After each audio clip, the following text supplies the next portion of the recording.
So the title of my message this morning is Come Back to All.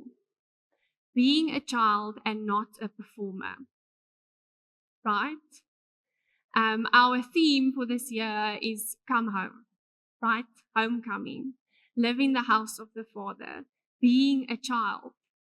And this morning there's an invitation to come back to the awe of God. Right? I think many of us don't struggle with whether we believe in God or not. We struggle in how we relate to Him. Because somewhere along the way, awe has become familiarity. We've become too familiar with God. We create this picture in our mind of who we believe God is. We put into this box the things we are comfortable with. Okay, if we're comfortable with the fact that God is my protector, it's in the box. If God hasn't protected me, it's not in the box.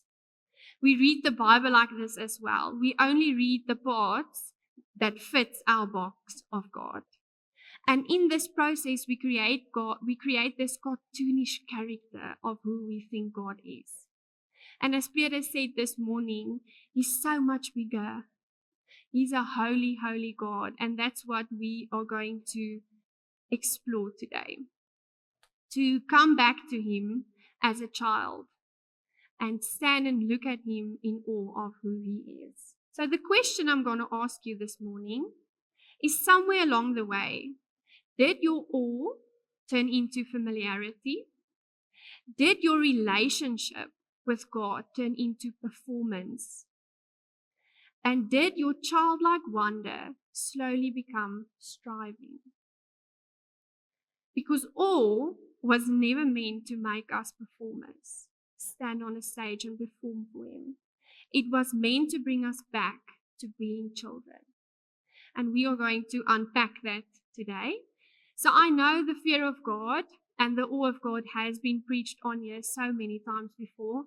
And I was battling with the Lord. I was like, Lord, we have said this again and again and again.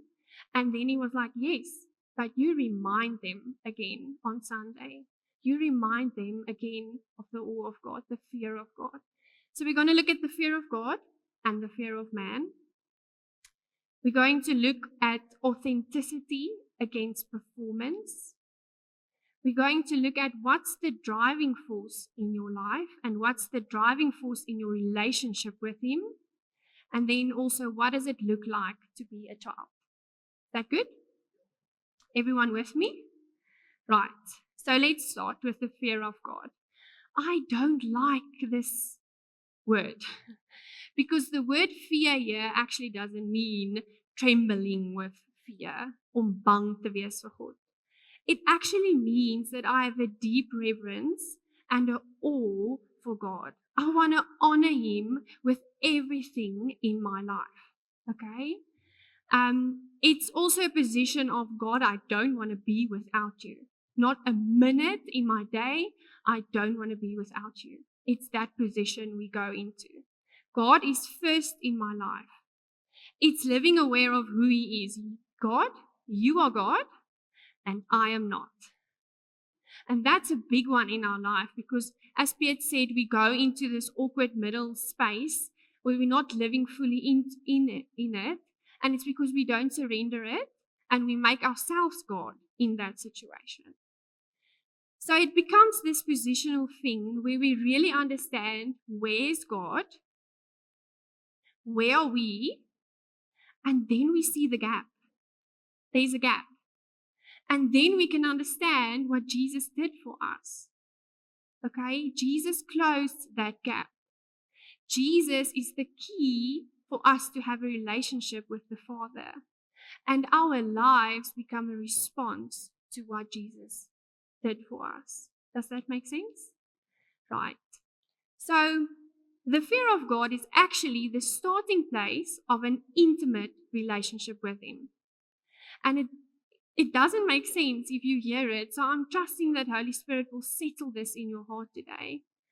Because where God is truly honored, where where we reflect awe to him, his manifesting presence comes. When we really honor God in every aspect of our lives, we will be aware of his presence. We will see signs and wonders and miracles happen that we can't explain because we honor him above anything else. Okay? So there's this scripture in Proverbs 9 verse 10, and it says, the fear of the Lord that we know now is worshiping him, regarding him as awesome. Who thinks God is awesome? Yes.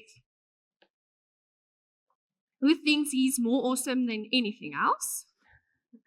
Right. So the fear of the Lord is the beginning of all wisdom. So I'm not saying if you awe God and you honor him, you're going to become very slim. I'm saying this wisdom actually means it's the beginning of getting to know God through experiences. Okay? I want to learn anything new from God through every experience I go through. When I look back after a difficult experience, I want to say, this is what I learned of God in this experience. But we can't learn anything of him if in situations we stop to look at him with awe. Okay, the other scripture, I want to ask you, who wants to know the secrets of God? Yes. Who wants to know the secrets of God about your situation? Yes. So Psalm 25 verse 14 says, the secrets of the Lord are with those who fear him. Fear him, stand in awe in front of him, and he will share his secrets with you. The word secret actually means intimate counsel. Do you want that? Yes. Close friendship. I want that. Confidential sharing. God with me. Okay? But it begins with standing in awe of who he is. So the fear of the Lord is not about distance. It's actually about access. Okay? It's about me accessing all he has for me. With the fear of God, we don't move away from him, but we actually invited into his inner circle. Okay, so let's take this picture into consideration. I always have to show the children in my class a picture. Not this one. This one. This is a picture of a child safe in the hands of his or her father. And this is what the awe of God does. It brings us into a posture not of striving, but of standing in awe like children who are fascinated by who their father is. And I see this with my boys, especially Espen now as he's growing older. He just wants to be Piet.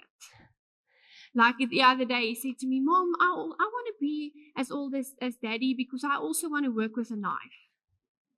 And I want to do the stuff he does, and I want to drive the bakkie. And so he looks at Piet with awe. He's like, I want to be like my dad.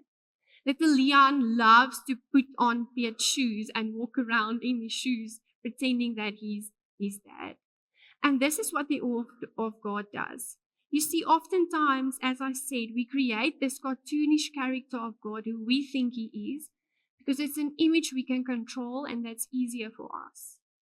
But he's actually looking to impress us, not as an entertainer, but as a father that's wooing us into a deeper relationship with him. It's a process of daily refining us so that as we sit in his hands, we can reflect that glory and we become more and more and more like our Father. Okay. So as we are exposed to wonders that move us into this awe of God, we go back to this tender-like, childlike place where we go like, Dad, you are amazing. It's our only response. If we enter into his presence, our only response is, holy. You are so holy. There's no one like you. And you know what happens? We don't want to move away. We want to stay there. forever and ever and ever. But this is unfortunately not something that happens at once. This is a journey. The fear of God is something that you grow in. It's something that settles in your heart and you grow into it as you journey with God. Why is it a journey? Is there anyone sitting here today that can explain God for me in one sermon? Every aspect of God. We can't. Erika sent me this most beautiful message where she said, I'm going to read it to you. God is like an inexhaustible well. You can never turn over all the rocks. And every time we do turn over one rock, we discover something new about him. This is why our awe and our reverential fear of him is ongoing and growing. Okay? And this thing is so important in this process. Because how can you read the word of God and not stand in awe of him? How can you read a story where he parted the sea and not go, wow, Dad, look at what you've done. And you're going to do it for me as well. The walls of Jericho fell. The walls of Jericho in my life will fall as well. So the word of God is active and it's alive. And it cuts through the noise of the world into our hearts. And it exposes the motive of our hearts. And just like William said last week, we don't just read this word, but we become this word. And just like I just said, as we read it, and this is living, we become more and more like our Father, okay, reflecting his glory. We want our hearts to be soft and tender, teachable and responsive, like children who are eager to listen and learn from their Father. So opposite to fear of God is fear of man. And I'm not going to elaborate a lot on this. I think fear of man is one of the strongest cravings that we have to fight in this lifetime. It's a deep desire to be accepted, approved of, and applauded by people. It quietly shapes our words, our decisions, and even our obedience to God. And this is what it looks like in contrast to the fear of God. In Galatians 1 verse 10, Paul says, am I now trying to win the approval of human beings or of God? You see, there's an off. With God, I don't have to win his approval. But with man, I have to win it. Pia, do you mind coming up? I want to illustrate something. I said to him, just have your earphones ready. I might do it, I might not. I keep him on his toes, you know. So Piet's going to put on his earphones. I want to leave a picture today with you of what the fear of God does in our life, the fear of man does in our lives. Jay, on.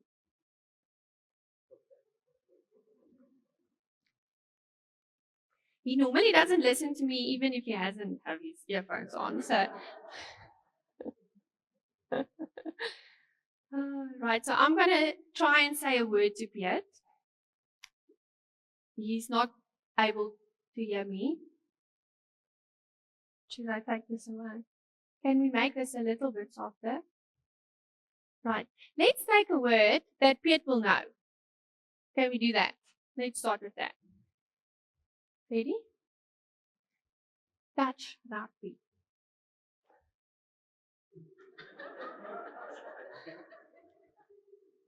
Touch rugby.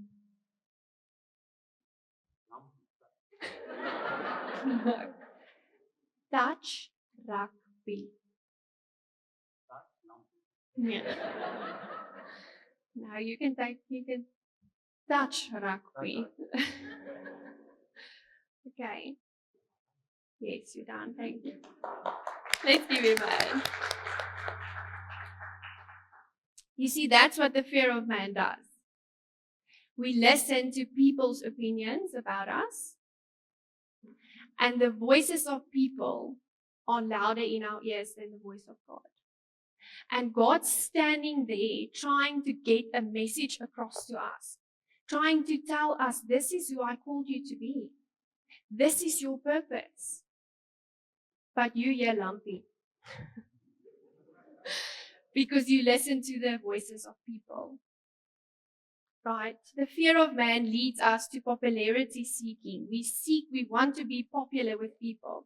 Can I just say, when you follow Jesus, you will not be popular. You will stand out like a sore thumb. Because you carry Holy Spirit into every room you go into, and Holy Spirit convicts people, and then they don't like you. Then actually it's not you, it's Holy Spirit in you. The fear of man leads us to protect our image. If we believe people have a certain image of us, we would want to protect that image. And then we start doing stuff that's not part of God's plan for us. We also start projecting images. Okay, we're going to elaborate on this a little bit later. We become the person they want us to be.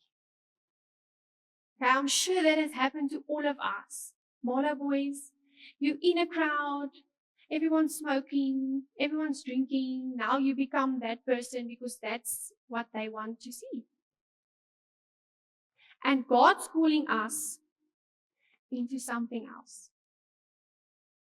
The problem with this is we start to do this in our relationship with God as well. We start to project a certain image because we don't feel worthy. We forget that He's our Father and He knows us. He sees our heart. We forget that. And then we start projecting whatever we project to the world. The hard truth is, if we fear people, we will live to please people. If we fear God, we will live to honor God and to bring Him glory. You see, the fear of man elevates people to a space in your life that they were never meant to occupy. It's a space that's only meant for God. You are not meant to live before the audience of many. You are meant to live before the audience of one, and that's God. Right. So this brings us to this contrast of authenticity and appearance. God invites us into a real, honest relationship with Him. He does not want us to pretend. My children doesn't pretend in front of me. Believe me. I see the worst of the worst and the best of the best. And that's what God wants in our relationship with Him as well. He's like, Bianca, come to me with your tantrum.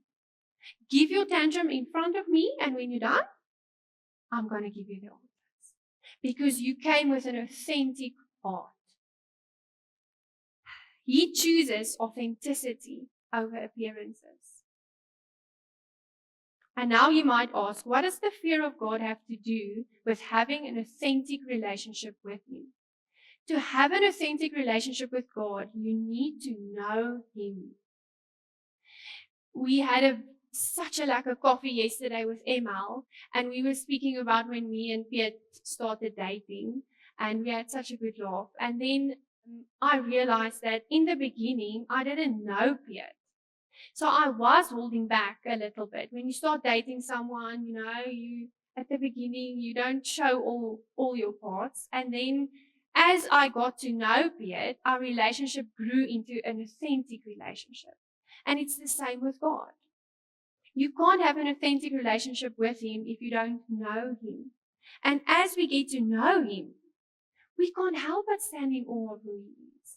As I just said, we can't help but honor Him and bring Him glory or worship Him. That's our only response. It will be our only response. And it's safe to say that on this journey, the fear of God helps me to move from knowing about Him to actually knowing Him. Does that make sense? And that brings us back to that passage that talks about experiential knowledge. Okay, you see, children don't live behind masks. They come as they are, fully known and fully themselves. When Espia lies to me, I know. I can see it. And it's the same with our Father. I have it to put it on the screen for you as well if you don't have your Bible here. I want to explain why I chose this passage, because it's not a passage to make you feel good or giggly.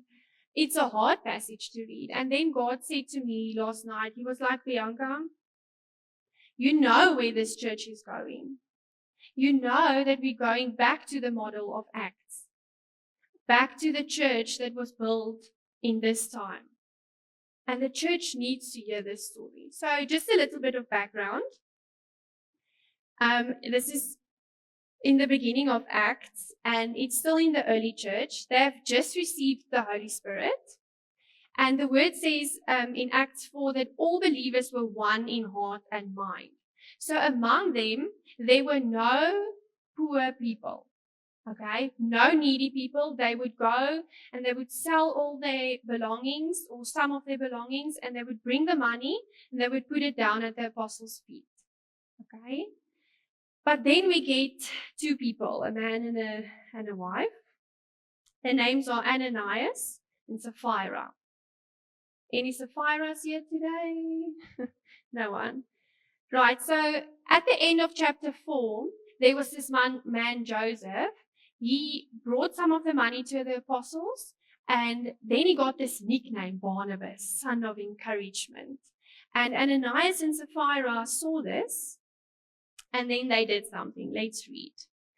Chapter 5. But there was a certain man named Ananias, who with his wife Sapphira sold some property.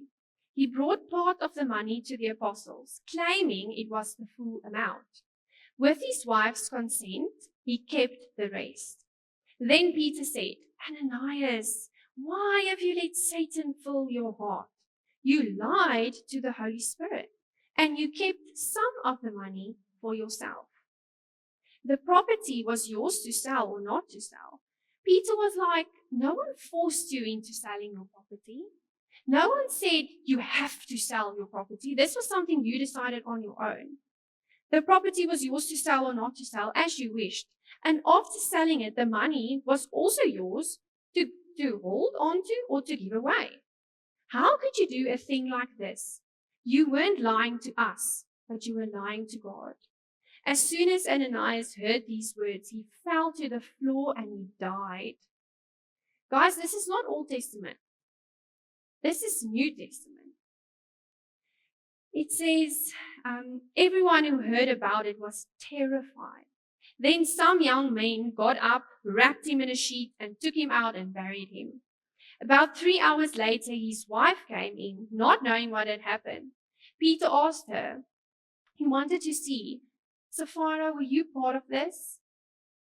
And he asked her, was this the price you and your husband received for the land? Yes, she said, that was the price.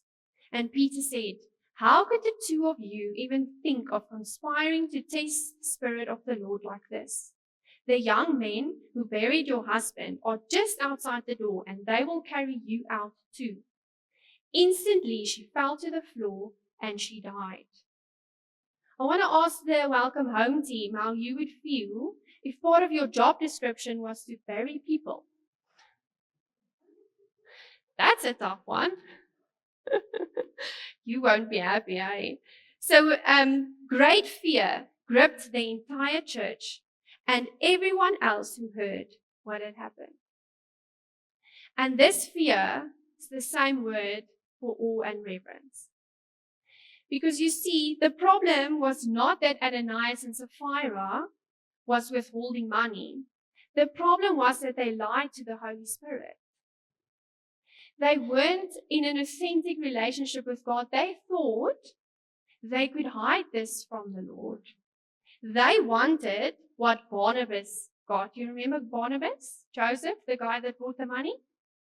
Without doing what Barnabas did. They wanted to look surrendered without actually being surrendered. They wanted to project a certain image for the people in the church. And today, I really feel like God's God's calling out to this community and this church and saying, I'm not asking you to pretend. I'm asking you to come as you are. Bring what you have. Bring what you have. Bring what I gave you. You don't have to pretend. You don't have to be a performer. You are a child. You are my child. Because we know this church is moving and this church is growing. But there's people that's afraid. So they go back. They don't want to be a part of it. But then there's also people that want to try and keep up. But God wants to remind you this morning that I gave you something specific to bring. And that's all I'm asking is authenticity. Just be who you are.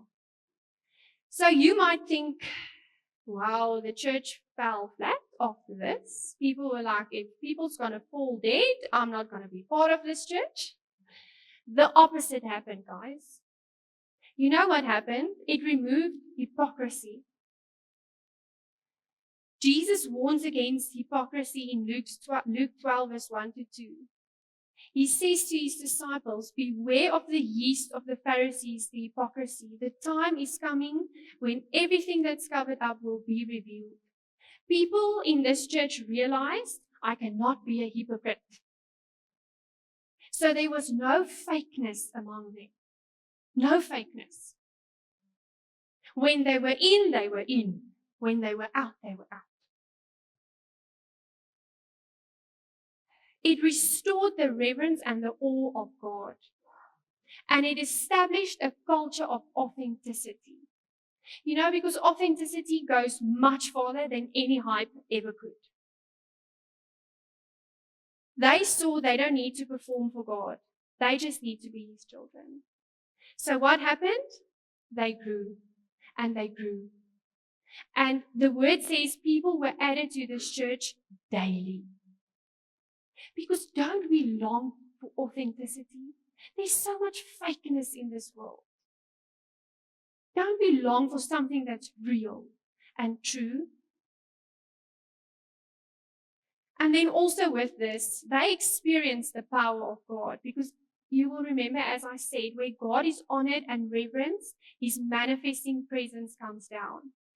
To a point where Peter, when he would walk past someone, his shadow would fall on them and they would be healed. How cool is that? Their boldness increased. You know, at a point they were persecuted. They were persecuted for what they did. But despite of that, they had an unshakable obedience. Why? Because they honored God. They were in awe of who he is. Their eyes were focused on God and not on man. When they were in, they were in. A real, authentic relationship with God can sustain you through any hardship. I want to encourage you with that this morning. If you're going through a tough season, an authentic relationship with God will sustain you. Why? Because it's not rooted in performance. It's rooted in belonging. So whatever I go through, God, even if I don't get it, I'm in your hand. And I trust you. You are amazing. You are awesome. Even if people don't get me, it's okay, Lord. I look to you and you and me, we will get through this. I hope that encourages you this morning. So that brings me to, what's the driving force in your life? Is it fear of man? Or is it fear of God? You see, this didn't just happen to Ananias and Sapphira. It happens in us as well. Whenever the driving force in your life is the fear of God, that's the image He will protect you. You will live from your actual image. But if the fear of man is your driving force, you will live to please people. And that's the image you will project. I made you another picture if you were about to fall asleep. I read this book of John Bevere, and he describes 3 pictures. He says, we have a perceived image. And that's how other people see me. And this one can be negative or it can be positive. Okay? We have a projected image. That's how we want to be seen. And then we have our actual image, and that's who we are before God. ChatGPT created a very nice picture for you guys. If the fear of man is your fuel, you will constantly try to maintain, project, or change your image. But if the awe of God is your fuel, you will rest in knowing that He is my protector. Doesn't matter what people think of me. It doesn't matter how people perceive me. I know how God sees me. I read this word and I know that I am loved, I am enough, I am perfect, I'm created beautifully.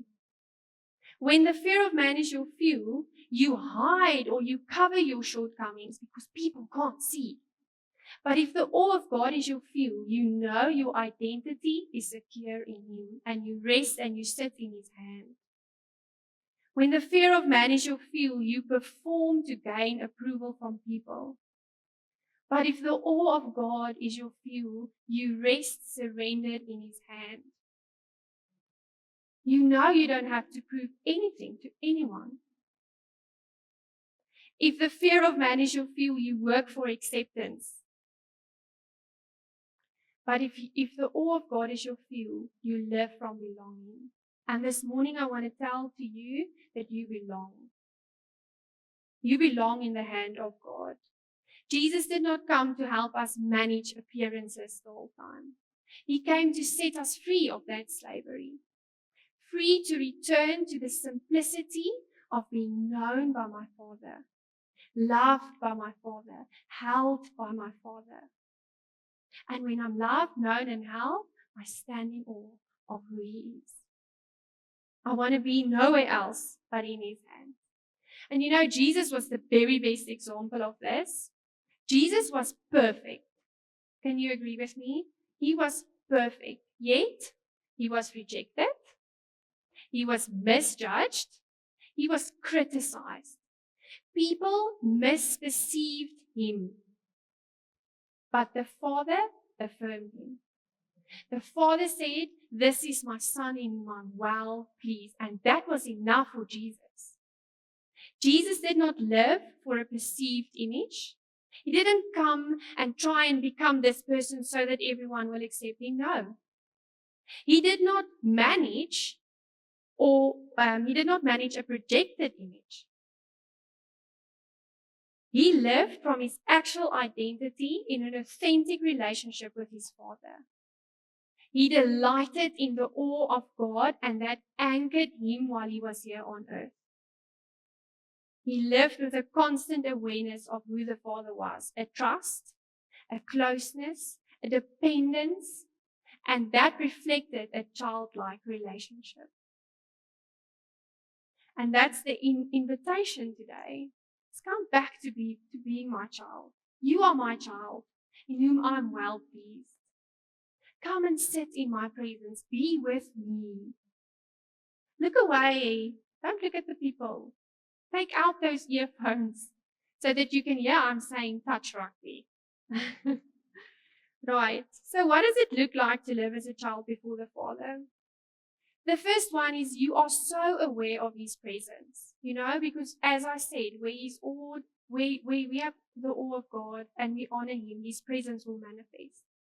Not like, the Holy Spirit seeing what I'm doing now, I fear punishment. That's not it.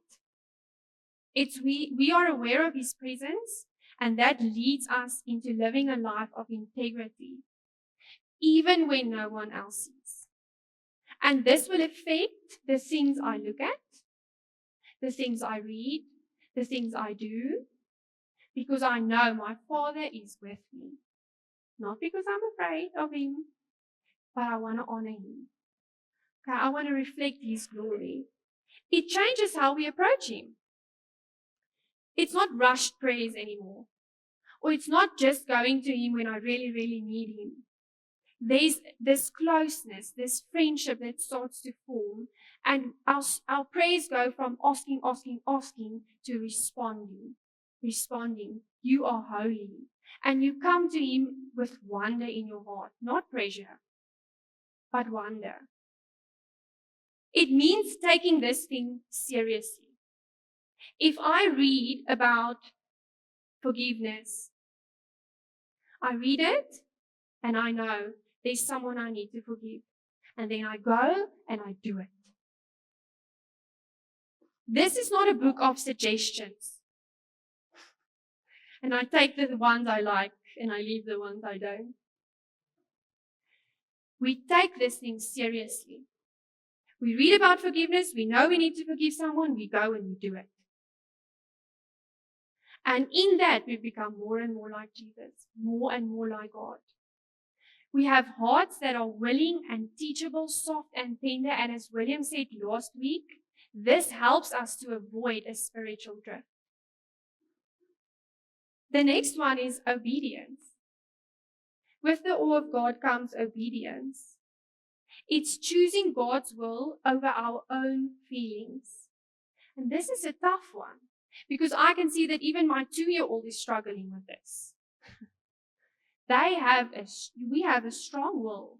Lord, my will. Lord, I want this and I want this. Lord, please come through for me. Have you ever asked Him, Lord, what's your will in this? Lord, your will be done, not mine. Even when we don't understand, we are obedient. You know, in time, His wisdom will be revealed. In time, you will look back and say, Lord, thank you. I understand why this and this happened. The next one is it will change our worship. The Lord has really spoken to me about worship, and 2 or 3 Sundays ago, we were in here and I was really trying to worship God. And my children, they were frantic around me. And I had to leave the church and go out. And I wanted to cry. I'm like, Lord, I have this intense desire to worship you. I know I worship Him in my house, also on music, but there's something else about corporate worship. And as I left here, the Lord was just speaking to my heart, and He said to me, Bianca, remember, this, walking with your children, is also worship. Sitting with your children outside, the mom sitting in the mom room right now, that's worship. And then I realized I actually want to be part of a church where people come in worshiping instead of expecting worship here for 1 hour a week and then it's done. Worship should be every hour of every day throughout the week. You see, greeting people is worship because you are responding to God. Serving worship, preaching is worship, leading is worship, being outside in the children's ministry is worship. Because we do it all for Him, for no one else. And then the next one is living surrendered. The word surrendered came up in the Mighty Men conference as well. So God's doing something with this thing of surrendered currently. It's also a posture of saying, Lord, your will be done and not mine. It's a posture of dependence. Children are totally dependent on their parents. And we should be totally dependent on God. It's saying, Jesus, have it all. Have it all. Your will and not my own. Right, so today I want to encourage you and I want to ask you, don't trade purpose for fake temporary comfort. Don't trade your calling for the approval of other people. Because you will never get it. Never. There are too many of us who say we have a relationship with God, but our lives doesn't show it. And that needs to change. I'm not saying today that there's no space for love. There is love. I got this very cool revelation where the love of God draws us in. It does, and there's nothing like the love of God. But the awe of God keeps us childlike. It keeps us dependent, it keeps us surrendered, and it keeps us close. So before we leave today, I don't want you to simply remember this sermon. Oh, that was cool. Very good message or very bad message. No. I want you to honestly ask yourself, where have I lost the awe? Or where was the awe lost in me? Because the fear of God is not being terrified of Him, but it's about seeing Him rightly again. So maybe you lost your awe in a diminished view of God. Maybe somewhere along the way you became too familiar with God, your picture of God. You know the songs, you know the scripture, you know the language of the church, but familiarity slowly replaced wonder in your life. Maybe you lost your awe in the fear of man. Maybe today you realize that you fear people more than you fear God. That your decisions, your silence, this one is important, your compromises, or even the image that you project has been shaped more by the opinions of people than the presence of God. You've been living for the audience of many, where you should live for the audience of one. Maybe you lost your awe in your struggle with surrender. Maybe you struggle to surrender. You love God, but there's areas in your life, like Piet said, where you hold on tightly to it. You can't surrender this. Areas where obedience feels so difficult, and you try and control that. Maybe you lost your awe in knowing it, but you're not living it out. Your struggle is not knowledge. You know the scriptures, you know what it means to fear God, but practically in your daily life, you don't live it out. And maybe you just lost your childlike wonder. Somewhere along the journey, you simply lost your wonderful God, the tenderness, the childlike awe, the closeness of relationship. And today, God's inviting you back, not to perform for Him, but into a relationship with Him. Don't perform. Don't try harder. Just come back to awe. Come back, seated in His hand, back to holiness, back to surrender, back to intimacy, back to a childlike wonder. Because we're always restored, everything else falls back into its rightful place.